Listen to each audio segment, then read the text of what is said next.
Hello दोस्तों, education group 3.0 में आप लोग का स्वागत है। तो साथियों, आज के इस वीडियो क्लास में हम लोग पढ़ेंगे प्लेटफॉर्म का रेलवे गणित 2600 प्लस में सेट नंबर 43 को। और साथियों, आपने अभी तक सेट नंबर 1 से लेकर तक 42 तक का सोल्यूशन नहीं देखा है तो जय चैनल के प्लेलिस्ट में वहाँ पर आपको सभी वीडियो मिल जाएंगी। या सभी वीडियो का जो प्लेलिस्ट का लिंक जो है वो डिस्क्रिप्शन में दे दिया गया है, तो वहाँ से भी आप लोग देख सकते हैं। तो चलिए साथियों, आज की इस वीडियो क्लास को हम लोग स्टार्ट करते हैं बिना कुछ देरी किए। तो आज के लिए हमारा पहला प्रश्न है, निम्नलिखित को सरल करें। तो यहाँ से दिया कितना, 1/√2 प्लस का 1, 1/√2 प्लस का 1, और ये दिया प्लस का 1/√3 प्लस का √2, फिर प्लस का दिया है 1/√4 प्लस का √3। ऐसे करते करते कितना तक दिया है, यह दिया है प्लस का 1/√100, और ये दिया प्लस का √99। यहाँ से अगर इसको हम हर में कवर करेंगे तो कितना हो जाएगा, यहाँ से हो जाएगा 1/√2 प्लस का 1 और इंटू का हो जाएगा √2 माइनस का 1, ऊपर नीचे गुना हो जाएगा। ठीक इसी प्रकार आगे भी हो जाएगा 1/√3 प्लस का √2 और ये गुना हो जाएगा √3 माइनस का √2, और बट्टे में हो जाएगा √3 माइनस का √2। ठीक है, और ये हो जाएगा प्लस का 1/√4 प्लस का √3, और ये गुना हो जाएगा √4 माइनस का √3, और बट्टे में हो जाएगा √4 माइनस का √3 से गुना।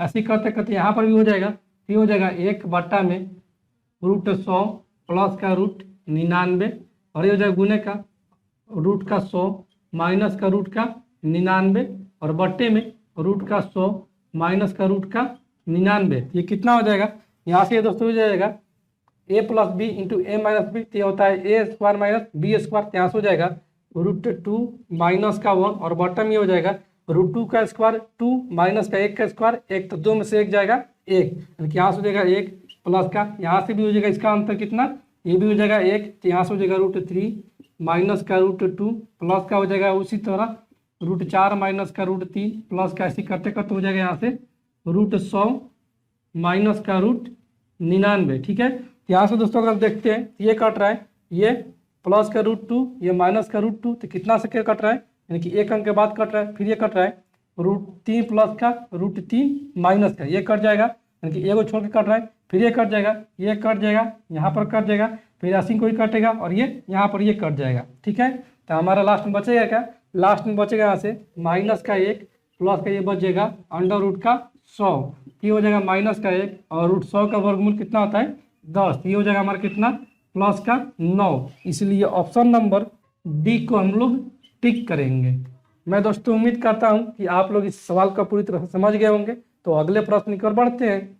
अगला प्रश्न है, एक आयताकार मैदान की भुजाओं का अनुपात 3:4 है। मैदान का क्षेत्रफल 300 मीटर स्क्वायर है, तो मैदान की लंबाई और चौड़ाई कितनी कितनी है। जैसे मान लेंगे कि आयताकार मैदान की जो लंबाई है वह 3x और चौड़ाई 4x है। ऐसा कितना हो जाएगा, यहाँ से हो जाएगा आयताकार मैदान की लंबाई हो जाएगा 3x और चौड़ाई हो जाएगा 4x, जिसमें कि इसका एरिया कितना दिया है, इसका एरिया दिया है 300 मीटर स्क्वायर। ये हो जाएगा, इसका एरिया कितना होता है आयताकार मैदान का, यानी कि आयत का एरिया होता है लंबाई गुने चौड़ाई, तो ये हो जाएगा 4×3=12 x स्क्वायर बराबर में कितना दिया है 300 दिया है। तो ये हो जाएगा 3×4=12, और ये 100 गुने 3 300, और ये हो जाएगा कितना 25×4=100, यानी कि यहाँ से x स्क्वायर का जो मान जाएगा वो आ जाएगा 25। यहाँ से x का मान कितना आ जाएगा, ये आ जाएगा 5। तो लंबाई कितना आ जाएगा, लंबाई आ जाएगा 5 गुने में 3 यानी कि 15, और चौड़ाई हो जाएगा कितना, ये हो जाएगा 5 गुने 4 यानी कि 20। तो पूछा क्या है, पूछा है कि लंबाई और चौड़ाई कितनी कितनी है, तो लंबाई 15 और चौड़ाई 20, इसलिए ऑप्शन नंबर बी को हम लोग टिक करेंगे। अगले प्रश्न को देखते हैं। अगला प्रश्न क्या बोल रहे हैं, अगला प्रश्न है, अगर tan a बराबर में 1/x है तो sin a प्लस का cos a का मान ज्ञात कीजिए। तो ऐसे कितना दिया है, यहाँ से दिया है tan a या tan अल्फा इसको बोल सकते हैं। तो tan अल्फा को जो मान दिया है वो कितना दिया है, वो दिया 1/x। तो tan थीटा बराबर हम लोग जानते हैं कि होता है लंब बट्टा में आधार। से कौन कितना हो जाएगा, कौन हो जाएगा x का स्क्वायर प्लस का 1, और ये भी अंडर रूट में। ठीक है, तो हमसे पूछा गया है साइन अल्फा प्लस का कॉस अल्फा। तो साइन थीटा बराबर क्या होता है, ये होता है लंब बटा में कर्ण। यहाँ से हमारा हो जाए कितना, ये जो लंब कितना है वो है 1, और कर्ण कितना निकाल दिए, वो निकाल दिए अंडर रूट का x स्क्वायर प्लस का 1, लीजिएगा प्लस का आधार बटा में कर्ण यानी कि x, और बटा में हो जाएगा अंडर रूट का x स्क्वायर प्लस का 1। तो ये अंडर रूट का x स्क्वायर प्लस का 1 एलसीएम हो जाएगा, यहाँ से हमारा आ जाएगा x प्लस का 1 और बटा में अंडर रूट का x स्क्वायर प्लस का 1। इसलिए ऑप्शन नंबर बी को हम लोग टिक करेंगे। अगले प्रश्न को देखते हैं। अगला प्रश्न क्या बोल रहा है, अगला प्रश्न है एक आयत की लंबाई इसकी चौड़ाई से 1 सेंटीमीटर अधिक है, इसका परिमाप 14 सेंटीमीटर है, तो आयत का क्षेत्रफल ज्ञात कीजिए। यहाँ से कितना दिया है, यहाँ से दिया है कि लंबाई जो है इसकी चौड़ाई से 1 सेंटीमीटर अधिक है, इनकी लंबाई और चौड़ाई का अंतर दिया है 1 सेंटीमीटर, और कितना दिया है, इसका परिमाप 14 सेंटीमीटर है। तो आयत का परिमाप होता है 2 इंटू लंबाई प्लस का चौड़ाई। यहाँ से हो जाएगा 2 इंटू का लंबाई प्लस का चौड़ाई, ये कितना है, ये दिया है 14 सेंटीमीटर। तो ये हो जाएगा 2 7 14, यानी कि लंबाई प्लस का चौड़ाई का जो आ जाएगा 7, और यहाँ से कितना है, यहाँ से लंबाई माइनस चौड़ाई का यानी कि दोनों का अंतर है 1 सेंटीमीटर। यहाँ से निकाल लेंगे, यहाँ से हो जाएगा कितना, अगर दोनों को जोड़ेंगे तो प्लस का चौड़ाई या माइनस का चौड़ाई कैंसिल आउट, और यहाँ से 2 लंबाई बराबर में हो जाएगा 7 और 1 8। यहाँ से लंबाई बराबर कितना आ जाएगा, लंबाई आ जाएगा 4, तो चौड़ाई कितना आ जाएगा, चौड़ाई आ जाएगा 3, क्योंकि लंबाई और चौड़ाई का जो अंतर है वो है 1 और जोग है 7। और हमसे पूछा क्या है, हमसे पूछा गया है कि आयत का क्षेत्रफल ज्ञात कीजिए। तो आयत का क्षेत्रफल क्या होता है, लंबाई गुने चौड़ाई होता है। क्या हो जाएगा, एरिया, यानी कि आयत का एरिया जो हो जाएगा वो हो जाएगा लंबाई गुने चौड़ाई, क्योंकि 4 इंटू 3 ये हो जाएगा 12 सेंटीमीटर स्क्वायर। इसलिए ऑप्शन नंबर डी को हम लोग टिक करेंगे। अगला प्रश्न है एक आयताकार मैदान की 30 फुट की एक भुजा को छोड़कर उसको 3 तरफ से बाढ़ से घेरा जाना है, ठीक है। यदि मैदान का क्षेत्रफल 690 स्क्वायर फीट है तो कितने फीट बाढ़ की आवश्यकता होगी। तो दोस्तों यहाँ से कितना दिया है, यहाँ से कोई आयताकार मैदान है, मान लीजिए कि ABCD हमारा एक आयताकार मैदान है, ये A है, ये B है, C है और ये D है, जिसमें कि बोला है कि 30 फीट की एक भुजा को छोड़कर, तो मान लेते हैं ये वाला जो भुजा है यह है 30 फीट का, ठीक है। तो इसको छोड़कर इसको नहीं लगाना है, ठीक है, उसको 3 तरफ से बाढ़ से घेरा जाना है। यदि मैदान का क्षेत्रफल 690 स्क्वायर फीट है तो यानी कि इस मैदान का जो एरिया है वो कितना है, यानी कि इसको मान लेते कि ये है A और ये कितना B, यानी कि यहाँ से हो जाएगा आयताकार मैदान का एरिया लंबाई में चौड़ाई यानी कि A गुने B का जो मान दिया है वो कितना दिया है, वो दिया है 690 स्क्वायर फीट, ठीक है, जिसमें कि एक भुजा की लंबाई कितना है, वो है 30 फीट, क्योंकि 30 फीट को छोड़ना है, यानी कि दूसरी भुजा जो है वो 30 फीट है। तो पहली भुजा कितना आ जाएगा, यानी कि यहाँ से A बराबर हमारा आ जाएगा 690 और बटे में B, तो B की जगह कितना है 30 है। ये हो जाएगा एक दूसरे ये कैंसिल आउट, और ये 3 दूनी 6 और 3 3 के 9, यानी कि यहाँ से पहली भुजा जो है वो है 23 फुट की, ठीक है। ये हो जाएगा कितना, ये हो जाएगा 23 फीट, और ये भी हो जाएगा कितना, ये भी हो जाएगा 23 फीट, और ये कितना हो जाएगा, ये हो जाएगा 30 फीट। तो लगाना कितना है, लगाना है 3 तरफ से बाढ़, ये हो जाएगा 1 2 3, इसको नहीं जोड़ना है। यहाँ से बाढ़ की लंबाई हो जाएगा, क्योंकि बाढ़ लगाने की जो लंबाई हो जाएगा, बाढ़ की लंबाई वो हो जाएगा कितना, 23 और 23 46, और प्लस का ये 30, ये हो जाएगा कितना 4 3 7 यानी कि 76 फुट हो जाएगा। इसलिए ऑप्शन नंबर बी को हम लोग टिक करेंगे। अगले प्रश्न में देखते हैं अगला प्रश्न क्या बोल रहा है। अगला प्रश्न है लखनऊ शताब्दी एक्सप्रेस दिल्ली से 1:30 बजे अपराह्न निकलती है और 10:30 बजे अपराह्न लखनऊ पहुंचती है, ठीक है। रेलगाड़ी की औसत चाल 90 किलोमीटर प्रति घंटा है, तो रेलगाड़ी द्वारा दिल्ली से लखनऊ तय की गई दूरी कितनी है। यहाँ से कितना बजे चल रही है, यहाँ से चल रही है रेलगाड़ी, वो चली कितना बजे, दिल्ली से चल रही है लखनऊ के लिए, वो चल रही है 1:30 बजे, लेकिन 1:30 बजे चल रही है और पहुँच कितने में रही है, पहुँच रही है वो 10:30 बजे, ठीक है। तो कितना घंटा चल रही है, ये चल रही है, ये 30 से 30 कैंसिल आउट, यानी कि 1 से 10, यानी कि ये कितना चल रही है, ये चल रही है 9 घंटा, ठीक है।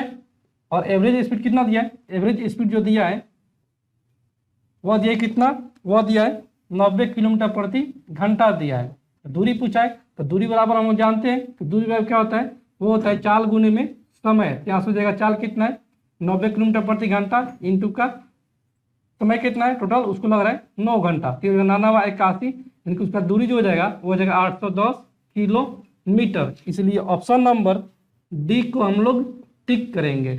अगले प्रश्न पे देखते हैं। अगला प्रश्न क्या बोल रहा है। अगला प्रश्न है, यदि एक मोटर कार अपनी यात्रा की पहली आधी दूरी 30 किलोमीटर प्रति घंटा की चाल से और शेष आधी दूरी 50 किलोमीटर प्रति घंटा की चाल से तय करती हो तो इसकी औसत चाल कितनी है। ठीक है, कैसे औसत चाल पूछा तो डायरेक्ट निकाल देंगे औसत चाल। तो औसत चाल बराबर क्या होता है, एवरेज स्पीड बराबर में होता है, जब दो ठो चाल दिया रहेगा वो होता है 2xy बट्टा में x प्लस का y, इनकी पहली चाल गुना दूसरी चाल का 2 गुना, और बट्टा में होता है पहली चाल गुना दूसरी चाल का योग। तो ये हो जाएगा कितना, ये हो जाएगा 2 इंटू का पहली चाल कितना है, यह है 30 किलोमीटर प्रति घंटा और दूसरा है 50 किलोमीटर प्रति घंटा, और बट्टे में जाएगा 50 है 30 80। तो कितना हो जाएगा, ये हो जाएगा 1 0 से 0 कैंसिल आउट, और ये 2 चौके 8, और ये 2 दूनी 4, और ये 25 दूनी 50, और ये 75 बट्टा में 2। तो 75 बट्टा 2 का मतलब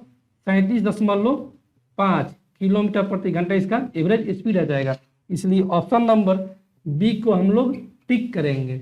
अगला प्रश्न है, 9 बट्टा में 10, 3 बट्टा में 25, 6 बट्टा में 15 और 12 बट्टा में 5 का एचसीएफ ज्ञात कीजिए। यहाँ से भिन्न का एचसीएफ ज्ञात करना है। तो भिन्न का एचसीएफ जो होता है वो होता है अंश का एचसीएफ, बट्टा में होता है हर का एलसीएम। यहाँ से कितना भिन्न दिया है, यहाँ से भिन्न जो दिया है वो दिया 9 बट्टा में 10 और दिया है 3 बट्टा में 25 और दिया है 6 बट्टा में 15 और 12 बट्टे में 5। ऐसे अंश का एचसीएफ कितना हो जाएगा, यहाँ से एलसीएफ डायरेक्ट निकाल देंगे तो एचसीएफ हो जाएगा, अंश का एचसीएफ 9 3 6 12 है, किसका एचसीएफ हो जाएगा 3, और ये 10 25 15 5 का एलसीएम इसको निकाल देते हैं, 5 10 15 और 25 है। तो ये जाए कितना से 5 से, तो ये 5 एकम 5 5 दूनी 10 25 15 और 5 है 25, अब नहीं जाएगा, ये 5 दूनी 10 10 3 30 30 5 150, यानी कि ये बट्टे में हो जाएगा 150, यानी कि इस भिन्न का जो एचसीएफ आ जाएगा वो आ जाएगा 3 बट्टा में 150। कितना, 3 बट्टा में 150। इसलिए ऑप्शन नंबर सी को हम लोग टिक करेंगे, क्योंकि इसको तोड़ेंगे तो कितना हो जाएगा, ये हो जाएगा 1 बट्टा में 50। ठीक है, अगले प्रश्न को देखते हैं। अगला प्रश्न क्या है। अगला प्रश्न है, निम्नलिखित को सरल करें। यहाँ से कितना दिया है, यहाँ से दिया है 25 प्लस का 20 माइनस का 2, 20 गुने 1 बट्टा में 5 भागा का 1 बट्टा में 8 गुने का है 1 बट्टा में 16 माइनस का 8, और ये बंद और फिर ये बंद और ये बंद। यहाँ से कितना हो जाएगा, यहाँ से हो जाएगा ये 5 के 20 यानी कि 4, यहाँ से आ जाएगा हमारा 4 गुने में इसको प्लॉट लिखेंगे तो हो जाएगा 8, और गुने में 1 बट्टा में 16। ठीक है, और ये कितना हो जाएगा, ये हो जाएगा 8 दूनी 16 और ये 2 दूनी 4, यानी कि यहाँ से आ गया 2, और ये 2 माइनस 8 यानी कि यहाँ से जाएगा माइनस का 6, तो माइनस 6 इंटू का 2 यानी कि माइनस का 12। ठीक है, और यहाँ पर करेंगे माइनस तो हो जाएगा माइनस माइनस प्लस, यानी कि यहाँ पर हो जाएगा प्लस का 12, तो ये हो जाएगा 32। ठीक है, और ये कितना, ये है 25, यानी कि 25 प्लस का 32, तो ये कितना हो जाएगा, ये हो जाएगा 5 2 7 3 2 5 यानी कि 57। इसलिए ऑप्शन नंबर डी को हम लोग टिक करेंगे। अगले प्रश्न को देखते हैं। अगला प्रश्न क्या है। अगला प्रश्न है, दो संख्याओं का अनुपात 5:6 है और उनका महत्तम समापवर्तक 6 है, उनका एलसीएम ज्ञात कीजिए। तो कितना है, दो संख्या का अनुपात जो है 5:6 है। तो यहाँ से मान लेंगे, मानना क्या है, यहाँ से दिया कितना, संख्याओं का अनुपात दिया है 5:6, तो इसका एचसीएफ कितना हो जाएगा, अनुपात में इसका एचसीएफ हो जाएगा 1 का, और संख्या कितना दिया है, यह दिया है 6, तो संख्या कौन सा हो जाएगा, ये हो जाएगा 6 5 30 और ये 6 1 36 हो जाएगा। ठीक है, दोनों संख्या का अनुपात आ गया 30:36। हमसे पूछा गया क्या है, हमसे पूछा कि इसका एलसीएम क्या होगा, तो 30 और 36 का एलसीएम कितना हो जाएगा, निकाल देते हैं। ये हो जाएगा 30 और 36, ये हो जाएगा 10 3 30 और ये 12 3 36, फिर जाएगा 2 से 5 3 10 6 दूनी 12, तो ये हो जाएगा 3 दूनी 6 6 5 30 और 30 छक्का 180, यानी कि इसका एलसीएम जो हो जाएगा वो हो जाएगा 180। इसीलिए ऑप्शन नंबर बी को हम लोग टिक करेंगे। तो मेरे प्यारे साथियों, मैं आपसे माफ़ी मांगना चाहता हूँ कि आगे का जो भी प्रश्न सॉल्व मिलेगा उसमें जो है दोस्तों, हमारा माइक का जो है थी बैटरी, वो बैटरी ख़त्म हो गया था। तो जो कैमरा का है माइक्रोफोन, उसी के साथ वो रिकॉर्ड हो गया, तो थोड़ा सा नॉइस आ गया है, तो थोड़ा सा आप लोग मैनेज कर लीजिएगा। और फिर जो कल से होगा वो क्लास, वो हमारा अच्छा वॉइस के साथ आएगा और अच्छा क्वालिटी के साथ आएगा। यदि 1.25 को सरलतम भिन्न के रूप में लिखा जाए तो उसके अंक और हर का अंतर कितना होगा? कैसे कितना दिया है साथियों? 1.25।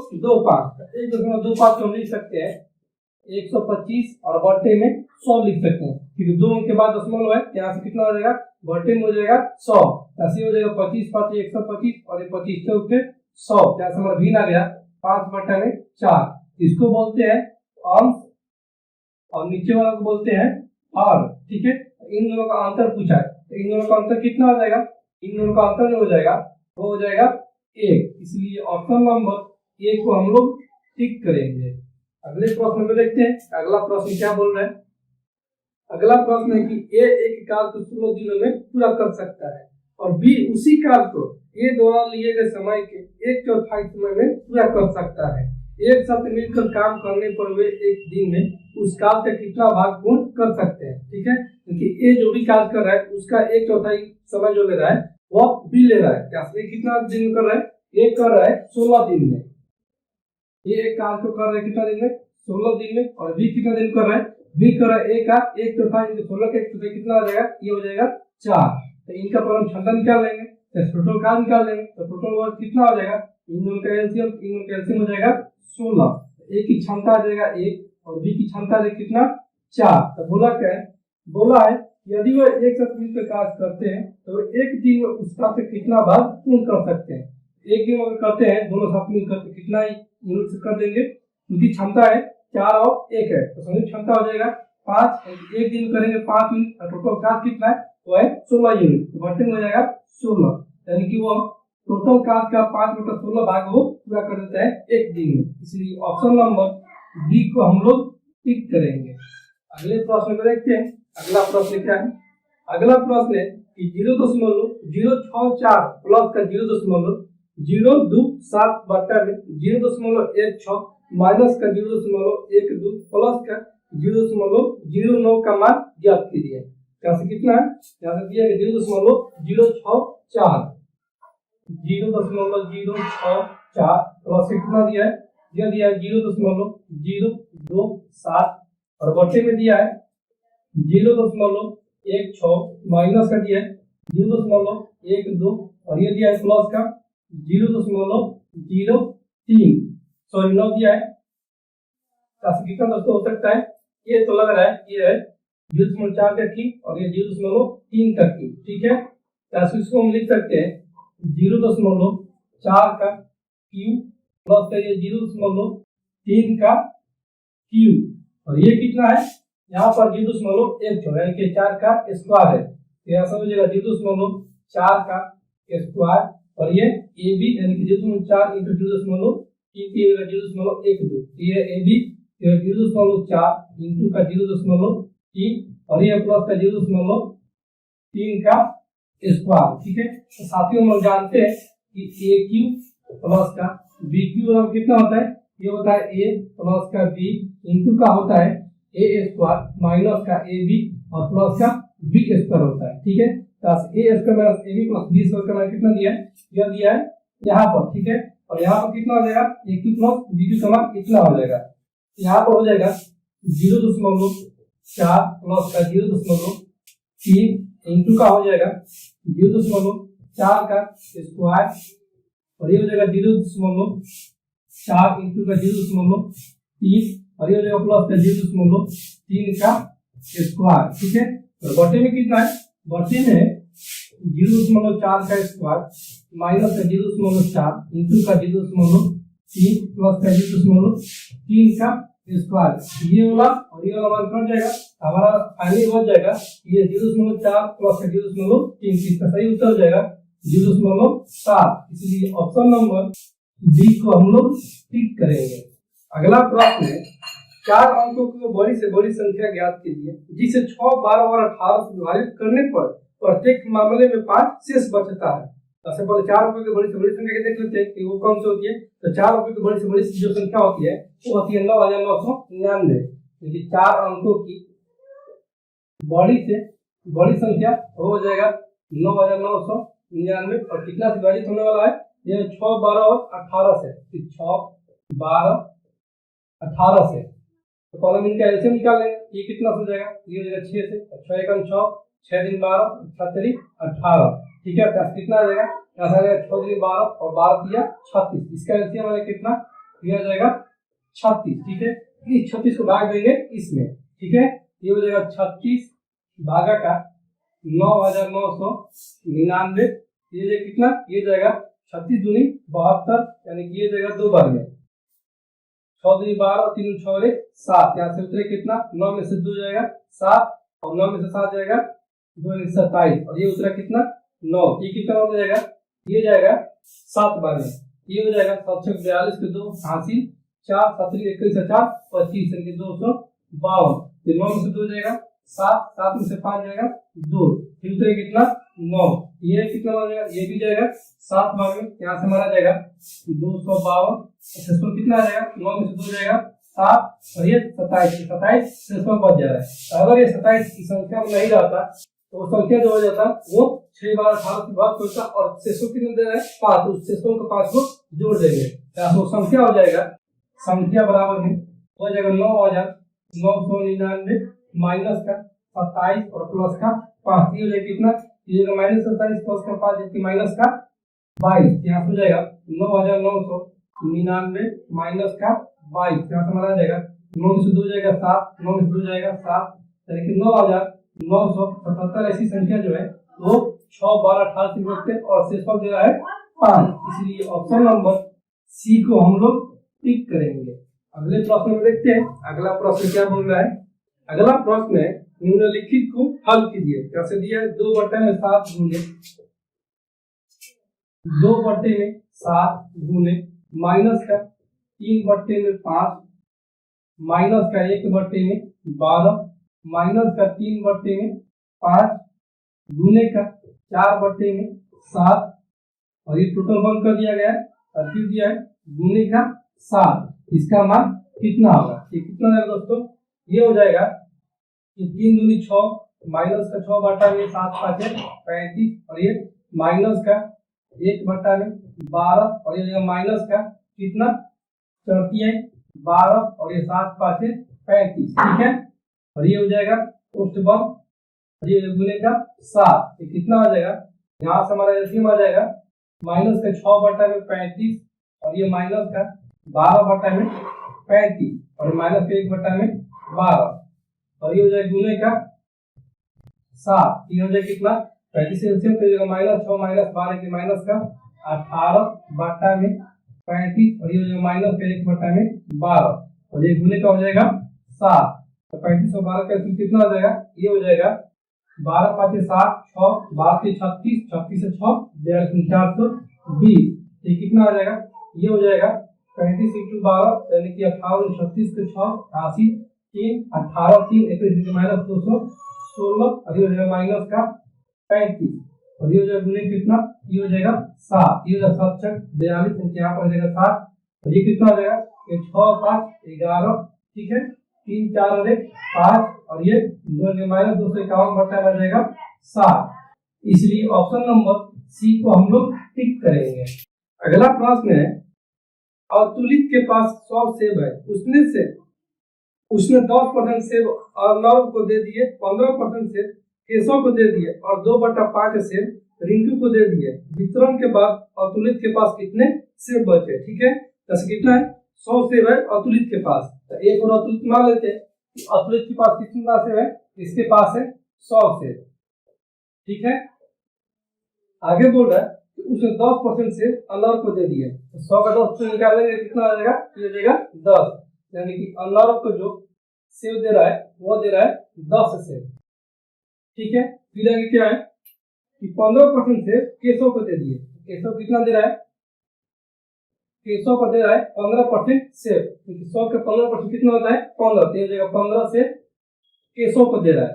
ठीक है, फिर कितना बोल रहा है और 2/5 से रिंकू को दे दिए, तो वितरण के बाद अतुलित के पास कितने सेव बचे, वो 100 का 2/5, 100 का 2/5 कितना हो जाएगा, ये हो जाएगा 20 × 5 = 100, 20 दूनी 40। ठीक है, तो टोटल कितना सेव दे दिया, टोटल सेव दे दिया 40, 10 50, 50 10 60, 60 5 65, यानी कि वितरण के कर दिया सेव, वो कितना दिया कर दिया है 65 से, और अब उसके पास कितना बच गया, अवशेष बच जाएगा, शेष सेव वो हो जाएगा 65 5 70 70 100, यानी कि 35 है, अभी भी अतुलित के पास बच जा रहा है, इसलिए ऑप्शन नंबर डी को हम लोग टिक करेंगे।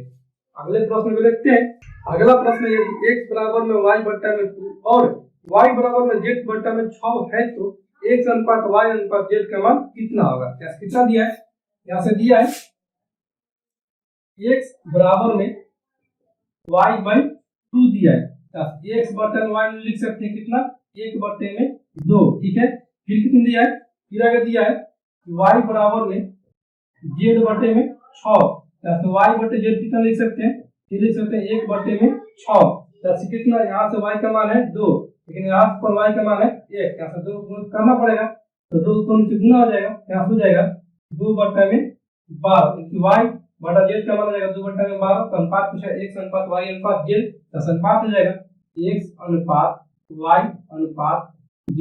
x का मान कितना है 1, y का मान कितना गया है 2, और z का मान 12, 1:2:12 है, इसलिए ऑप्शन नंबर डी को हम लोग टिक करेंगे।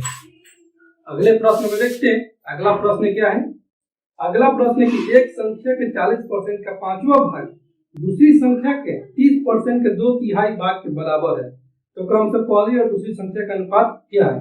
जैसे मान लेते हैं पहली संख्या जो है वह है a और दूसरी संख्या जो है वह है b, तो कितना है पहली संख्या का 40% का, यानी a का 40% का 5वां भाग, यानी कि 1/5, दूसरी संख्या के यानी कि b के 30% के 2/3 भाग के बराबर है, यानी कि 2/3 के भाग के बराबर है।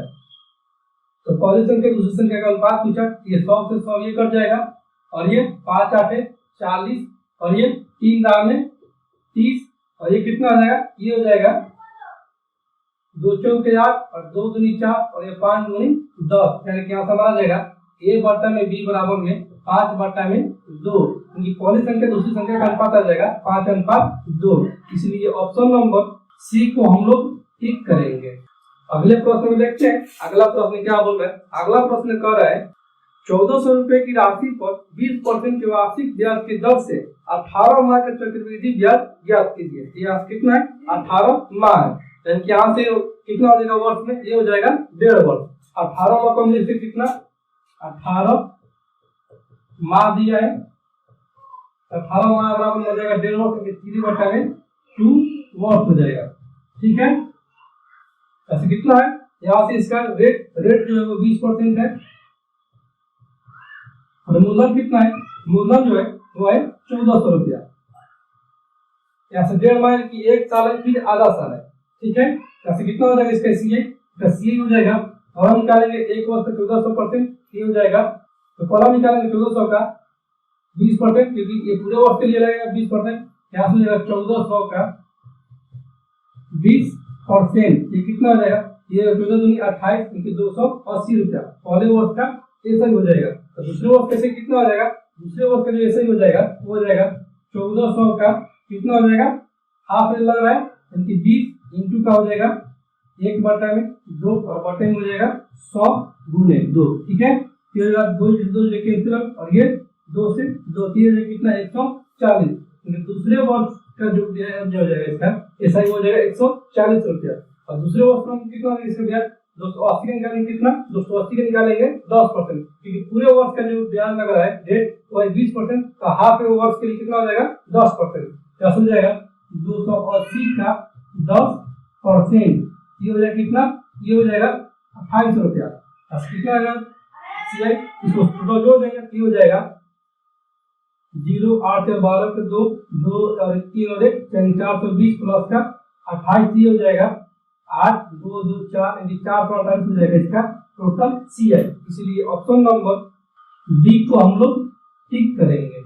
तो साथियों मैं उम्मीद करता हूं कि आज का वीडियो क्लास आपको पूरी तरह से समझ में आ गया होगा। और मेरे प्यारे साथियों, आपने अभी तक इस चैनल को सब्सक्राइब नहीं किया या आप लोग इस चैनल पर नए हैं तो प्लीज़ दोस्तों आप लोग इस चैनल को सब्सक्राइब करें, लाइक करें और शेयर करें और बेल आइकन दबाना ना भूलें, ताकि हम जब भी आपको वीडियो अपलोड करें सबसे पहले आपके पास नोटिफिकेशन पहुँच जाए। और साथियों, आपने अभी तक पिछले वीडियो को नहीं देखा है तो चैनल के प्लेलिस्ट में जाइए या पिछले वीडियो का जो प्लेलिस्ट का लिंक है वो डिस्क्रिप्शन में दे दिया गया है, वहाँ से आप लोग देख सकते हैं। तो चलिए साथियों, आज की इस वीडियो क्लास कहीं पर एंड करते हैं और फिर मिलते हैं अगले सेट में। तब तक के लिए धन्यवाद।